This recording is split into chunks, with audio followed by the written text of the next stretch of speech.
యేసయ్య. ప్రియమైన దేవుని బిడ్డలారా, క్రీస్తు నామములో మీ అందరికీ సమాధానం కలుగును గాక.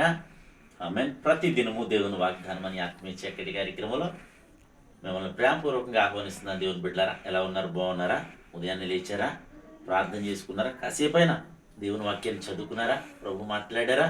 మరి దినం చాలా ప్రత్యేకమైన దినం. ప్రపంచమంతా సంతోషించదగిన మరి దినము క్రిస్మస్. మీ అందరికీ క్రిస్మస్ శుభాకాంక్షలు తెలియజేస్తున్నాను.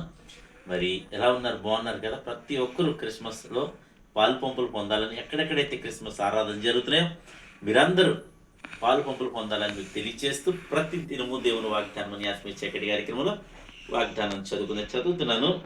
తిమోతికి రాసిన పత్రిక 1వ అధ్యాయం 15వ వచనం ఏమంటాడంటే, పాపులను రక్షించుటకు క్రీస్తు యేసు లోకమునకు వచ్చెను అను వాక్యము నమ్మదగినది, పూర్ణ అంగీకారమునకు యోగ్యముననే ఉన్నది. దేవునికి స్తోత్రం.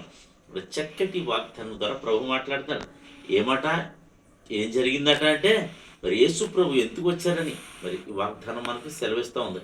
మరి ఎందుకు వచ్చారని అంటే, పాపులను రక్షించుటకు మనుష్య కుమారుడు ఏమంటాడంటే, క్రీస్తు యేసు పాపులను క్రీస్తు యేసు లోకమునకు వచ్చాను అన్న మాట నమ్మదగిందట. ఎందుకు నమ్మదగిందంటే, మరి చాలా ఘోర పాపి అయినా మరి పౌలు గారు జీవితం మారిపోయింది కనుక, మారిపోయి క్రీస్తు సాక్షిగా మరి జీవిస్తూ చెప్తున్న మాటలేవి కనుక, మరి యేసు ప్రభు పాపులను రక్షించడానికి వచ్చినటువంటి మరి అపోస్తుడైన పౌలు ఒక్కడే పాపి అంటారా?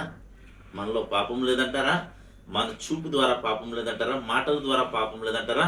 తలంపుల్లో పాపం లేదంటారా? మన యొక్క జన్మలో కర్మలో మరి పాపం లేదని ఎవరైనా చెప్పగలమా?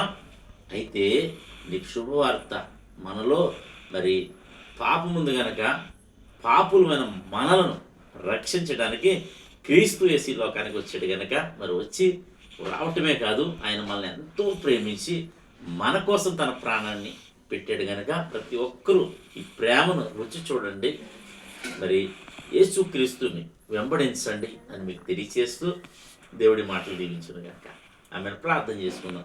స్తోత్రము తండ్రి, వందనాలు యేసయ్య. ప్రతి దినము దేవుని వాగ్దానం ఆత్మీయ చక్కటి కార్యక్రమంలో తండ్రి మీరు ఇస్తున్న వాగ్దానం బట్టి స్తోత్రాలు. ప్రతి ఒక్కరి జీవితాల్లో ప్రభు, అవును తండ్రి, మీరు ఎంతగానో మమ్మల్ని ప్రేమించారు కనుక నా తండ్రి యేసయ్య, ప్రేమించారు కనుకనే నా తండ్రి మా కోసం ఈ భూలోకంలోనికి వచ్చి నాయన పసిబాలుడిగా జన్మించిన తండ్రి, నాయన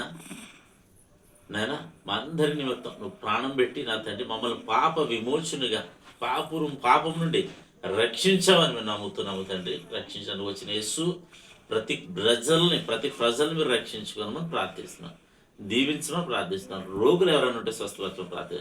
ఈ క్రిస్మస్ దినాన్ని ఎక్కడెక్కడ ఆరాధన చేస్తూ ప్రతి చోట క్రమంగా మరి అది ఘనంగా జరిగించమని, నీ కృపించమని మాయం పొందమని, అలాగే ఈ దినం మా గ్రామాన్ని, మా రాష్ట్రం, మా దేశాన్ని కాపాడమని, మా దేశానికి క్రిస్మస్ దీవెనలు మీరు అందించమని ప్రార్థిస్తూ, నీ కాపుదలు ఉంచమని ప్రార్థిస్తూ, ప్రజలందరినీ రక్షించుకోమని ప్రార్థిస్తూ, మంత్రులు, అధికార ప్రజలందరినీ కూడా జ్ఞాపకం చేసుకోమని, ఈ దినం ఎవరైతే మ్యారేజ్ డే బర్త్డే జరిపిన బిడ్డలందరికీ క్షేమాన్ని, సమాధానాన్ని ఈ సంవత్సరం అంతా నీ దయకిరీడం నుంచి మీరే భయం పొందమని క్రీస్తు నామములో అడుగుతున్నాము తండ్రి.